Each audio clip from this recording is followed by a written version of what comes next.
Bienvenue dans la session sécurité contextuelle. Optimiser et adapter la politique de sécurité en fonction du contexte pour réduire les faux positifs avec Guillaume Rix tout de suite.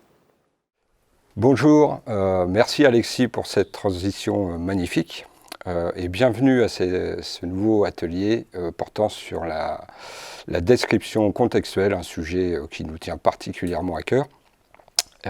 Cet atelier va être assez court et découpé en deux parties, quelques slides pour vous présenter la fonctionnalité que vous allez voir est nouvelle mais peut aussi être utilisée sur l'existant. C'est la particularité de cet atelier. Et une deuxième partie avec quelques courtes vidéos pour vous montrer différents scénarios sur la version actuelle. Donc comme vous savez, ça vous a été présenté déjà ce matin, je pense, à plusieurs reprises par nos dirigeants. Nous avons vocation à développer nos solutions dans l'environnement dit DevSecOps.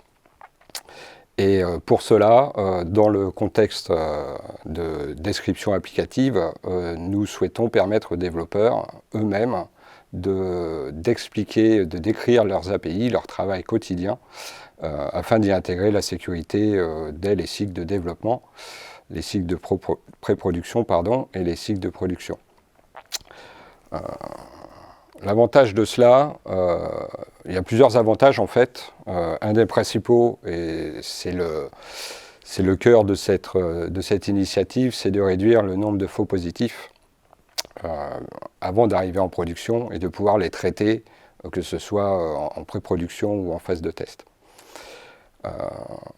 Tout simplement, je vous donne un petit exemple. Vous savez que vous êtes développeur, vous développez une API de type PHP avec une base de données, vous n'utilisez pas de LDAP, vous êtes sur un système Unix, vous pouvez décrire tout cela dans un fichier de configuration par exemple, en même temps que le développement de cette API,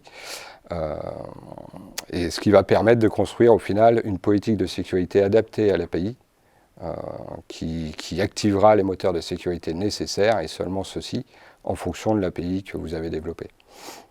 Voilà, donc dans l'exemple que je disais, par exemple, si votre API a vocation ou votre application web a vocation à tourner sur Windows, il n'est pas nécessaire d'utiliser des moteurs portant sur l'injection de commandes sur Unix, par exemple. Donc en faisant cela, vous allez de facto supprimer des faux positifs et avoir moins d'exceptions à gérer s'il y en a à gérer.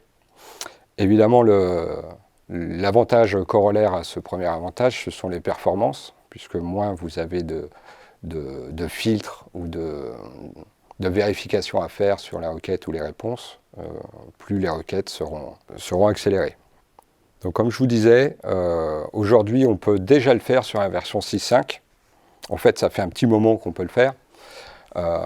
Mais vous savez qu'on a intégré dans les dernières versions ce qu'on appelle les workflow parameters, donc qui vous permet pour un seul et même workflow que vous pouvez utiliser sur vos centaines d'applications de spécifier des attributs particuliers par application. Donc vous utilisez un seul et même workflow, mais avec ces paramètres supplémentaires que vous allez définir au niveau des tunnels.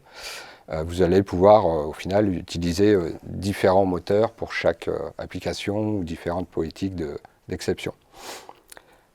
Donc je vous verrai dans les vidéos comment on met en place cette description contextuelle sur les versions 6.5, en sachant que ce que je vais vous montrer là sera disponible dans les jours qui viennent sur le Workflow Repository disponible à tout le monde. Donc vous pourrez d'ores et déjà l'utiliser. Sur la version du futur produit Trusted Application Factory, ce sera l'équivalent, en fait, ce sera un fichier SAML qui reprend exactement la description de l'API.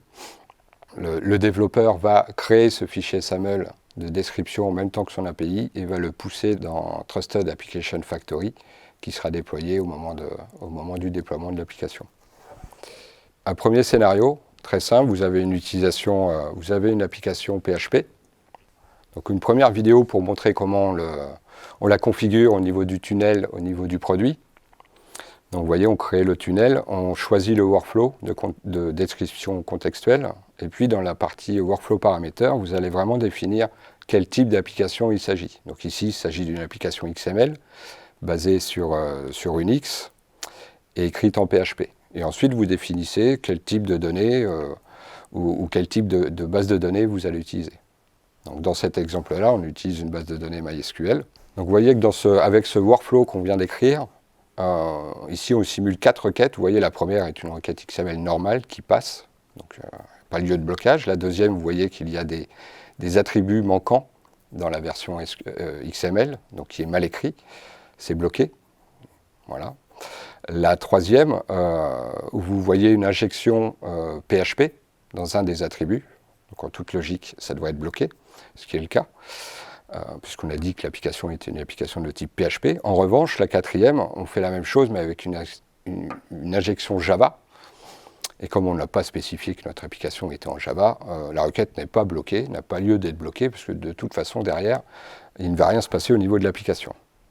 Alors un deuxième scénario, cette fois-ci avec une application ASP sur Windows.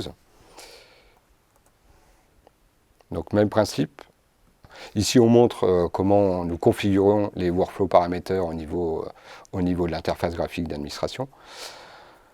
Donc vous voyez, au niveau des workflow paramètres, on va spécifier que c'est une application dynamique, évoluant sur un système Windows, c'est l'ASP, et utilisant le langage ASP. Voilà. Pas de particularité si ce n'est l'utilisation d'ASP et lui indiquer un profil d'exception. Ici aussi, nous allons simuler 5 requêtes différentes.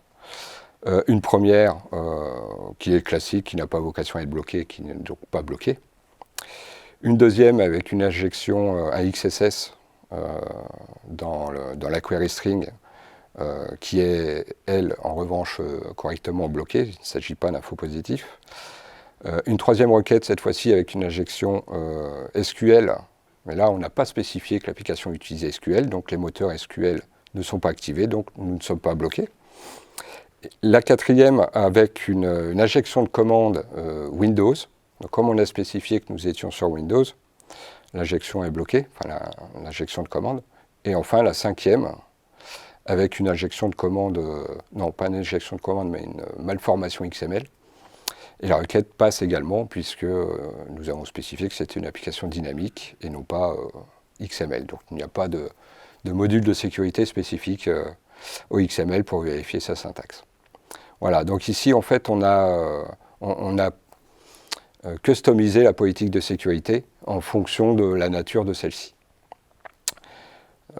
L'avantage de ça, c'est de pouvoir, vous l'avez vu, éviter de bloquer ce qui de toute façon ne risque rien au niveau de l'application, et donc éviter à avoir trop d'alertes de sécurité, trop de gestion au niveau des exceptions à faire au quotidien.